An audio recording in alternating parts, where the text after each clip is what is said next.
মুরগির বাচ্চা সবচেয়ে বেশি মারা যায় শরীর থেকে পাখা বড় হয়ে নিচে মাথা দিয়ে ঝিমিয়ে ঝিমিয়ে পা শুকিয়ে হা করে নিঃশ্বাস নিয়ে গাড় বাঁকা পা বাঁকা হয়ে। এই সমস্যাটা সবচেয়ে বেশি হয়ে থাকে যারা অল্প কিছু মুরগি পালন করে কিংবা যারা নতুন খামার শুরু করেছে, মুরগি পালন শুরু করেছে। আজকের ভিডিওতে আলোচনা করব এই সমস্যাগুলো কেন হয়, কারণ কি করলে এই সমস্যাগুলো হবে না। ভিডিও শুরুতে বলতে চাই, আপনার ব্রুডিং পদ্ধতিতে যে কোনো একটা ভুল থাকলে আপনার কোনো না কোনো সমস্যা হয়ে যাবে। যদি ব্রুডিং পদ্ধতি পারফেক্ট হয় তাহলে এই সমস্যাটা হবে না। এই চারটি সমস্যার মধ্যে যে কোনো সমস্যা আপনার মুরগির বাচ্চার মধ্যে দেখলে আপনি কি পদক্ষেপ নেবেন সেটাও আলোচনা করা হবে। মুরগির বাচ্চাকে পারফেক্ট ভাবে গড়ে তুলতে প্রয়োজন সঠিক ব্রুডিং পদ্ধতি।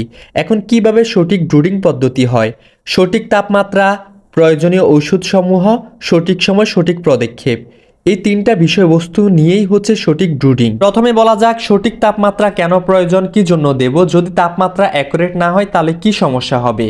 সঠিক তাপমাত্রা এজন্যই দেব, মুরগির বাচ্চার পাখা নেই, তারা তাদের শরীরের তাপ নিয়ন্ত্রণ করতে পারে না, তাই এক্সট্রা তাপ আমরা দিয়ে থাকি। এটা মুরগির বাচ্চা শরীরের তাপকে নিয়ন্ত্রণ করে, শরীরকে সুস্থ রাখতে সহায়তা করে। যখন আমরা মানুষরা জন্মাই তখন আমরা মায়ের যে প্রথম দুধটা খাই সেটা হচ্ছে শাল দুধ হিসাবে কাজ করে, তেমনি মুরগির বাচ্চার যে তাপটা দেন সেটাও শাল দুধের মতো কাজ করে, শরীরে অ্যান্টিবায়োটিক হিসাবে কাজ করে।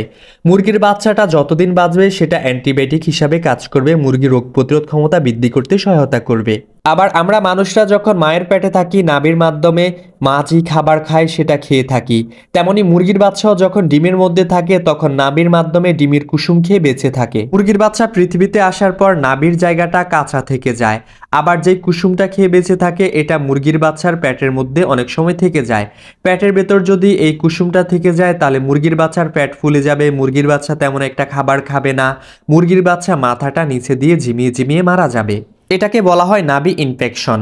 এখন কি করলে আপনার মুরগির বাচ্চার নাভি ইনফেকশন হবে না? প্রয়োজনীয় তাপ, যতটুকু তাপ দরকার সেই তাপটা আপনার মুরগির বাচ্চাকে দিতে হবে। আমি যে বলি সেফা ওয়ান ওষুধটা প্রয়োগ করেন, এই সেফা ওয়ান মুরগির বাচ্চা নাভি শুকাতে সাহায্য করে, মুরগির বাচ্চার শরীরে যেন ঠান্ডা না আসে, ঠান্ডায় যেন আক্রান্ত না হয় তার বিরুদ্ধে কাজ করে। মুরগির পেটের ভেতর যদি কুসুম থাকে সেই কুসুমটাকে ধ্বংস করতে সহায়তা করে। যখন আপনার মুরগির বাচ্চার কুসুমটা কাঁচা থেকে যাবে তখন আপনার মুরগির বাচ্চা খাবার পানি ঠিকমতো খাবে না, তখন আপনার মুরগির বাচ্চার পেটে যন্ত্রণা হবে, তখন আপনার মুরগির বাচ্চার শরীর থেকে পাখা বড় হয়ে যাবে, আপনার মুরগির বাচ্চা নিচে মাথা দিয়ে ঝিমাবে, একটা সময় মারা যাবে। তাই আপনারা ব্রুডিং চলাকালীন সেফা ওয়ান এই ওষুধটা প্রয়োগ করবেন, লাইসোবিট ওষুধটা প্রয়োগ করবেন আর সঠিক তাপ দিবেন। লাইসোবিটের কাজ কি?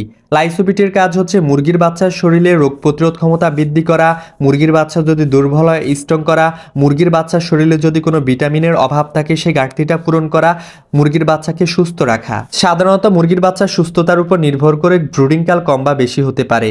আমি আমার মুরগির বাচ্চার ব্রুডিং কালটা 1 থেকে 5 দিন করে থাকি, এরপর 6 দিন বয়সে ভ্যাকসিন করি। আমার তেমন সমস্যা হয় না কারণ আমি অভিজ্ঞ। আপনার মুরগির বাচ্চা সুস্থ থাকলে ভালো থাকলে আপনিও এইভাবে ব্রুডিং করবেন। প্রতিদিন 3 বেলা সেফা ওয়ানটা প্রয়োগ করবেন, সকালে, দুপুরে, রাত্রে।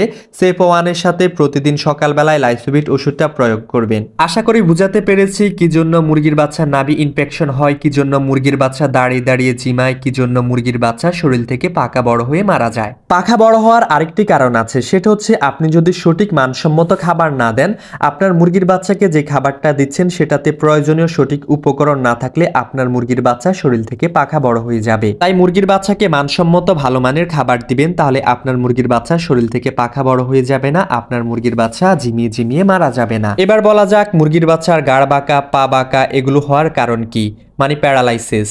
এটা জন্মগত সমস্যার কারণেও হতে পারে, আবার কিছু ত্রুটির কারণও হইতে পারে।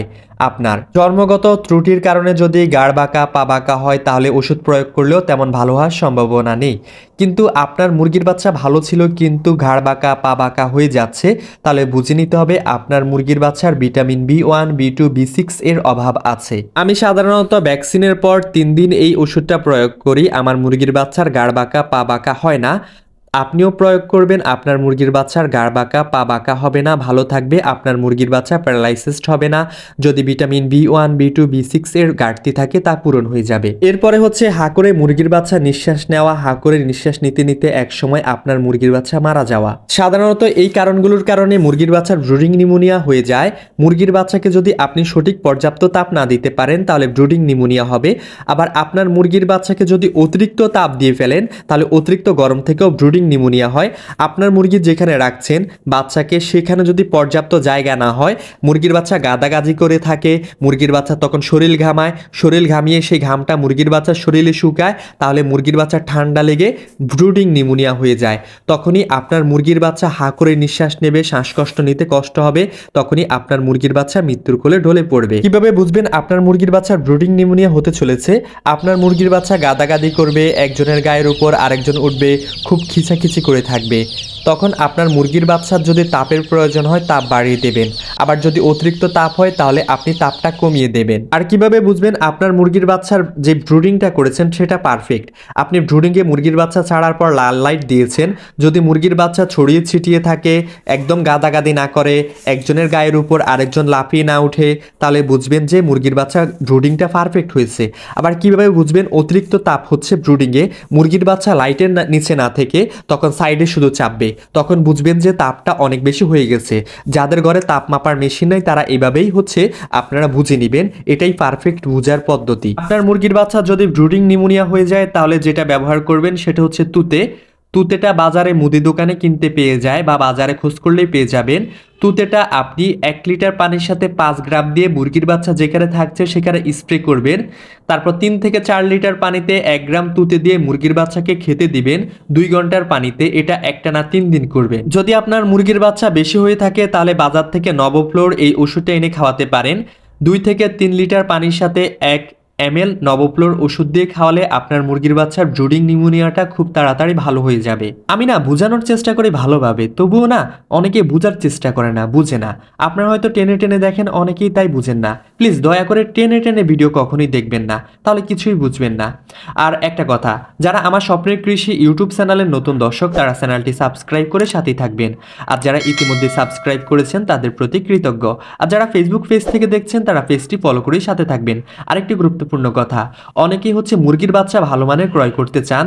আমাদের কাছে ডিমের মুরগি হিসেবে পেয়ে যাবেন একদিনের বাচ্চা মিশরীয় ফাউমি, ব্ল্যাক অস্ট্রেলপ, টাইগার। মাংসের মুরগি পেয়ে যাবেন সোনালী hybrid, super hybrid, colour bird ইত্যাদি। আমাদের বন্ধু এগ্রো অ্যান্ড হ্যাচারি সারা বাংলাদেশে শর্ত সাপেক্ষে ডেলিভারি দিয়ে থাকে, কিন্তু কমপক্ষে 100 পিস নিতে হবে। বাকি কথা বলা যাক। আশা করি আমি বুঝাতে পেরেছি কি জন্য মুরগির বাচ্চা সবচেয়ে বেশি মারা যায়, কি জন্য ব্রুডিং নিউমোনিয়া হয়, কি জন্য মুরগির বাচ্চার শরীর থেকে পাখা বড় হয়ে যায়, কি জন্য মুরগির বাচ্চার পা শুকিয়ে যায়, কি জন্য মুরগির বাচ্চা মাথা নিচে দিয়ে মারা যায়, কি জন্য মুরগির বাচ্চা হা করে নিঃশ্বাস নেয়। আমার ভিডিও দেখে কে কে উপকৃত হয়ে থাকেন, কে কে ভালো করে আমার কথা বুঝেন, একটু কমেন্ট করে জানিয়ে দেবেন। আপনাদের বোঝানোর জন্য এত চেষ্টা, এত পরিশ্রম। প্লিজ একটা লাইক করে দিন, লাইক করে দিলে আমি উপকৃত হচ্ছি, ক্ষতি তো আপনাদের হচ্ছে না। আর একটা কমেন্ট করে দিন আপনারা বুঝতে পারছেন কিনা। এতক্ষণ আপনাদের মাঝে ছিলাম আমি মোহাম্মদ ফাহিম হুসাইন। ভিডিওটা ভালো লাগলে লাইক করুন, কমেন্ট করুন, চ্যানেলটি সাবস্ক্রাইব করুন, মুরগির বাচ্চা লাগলে যোগাযোগ করুন। আল্লাহ হাফেজ, আসসালামু আলাইকুম।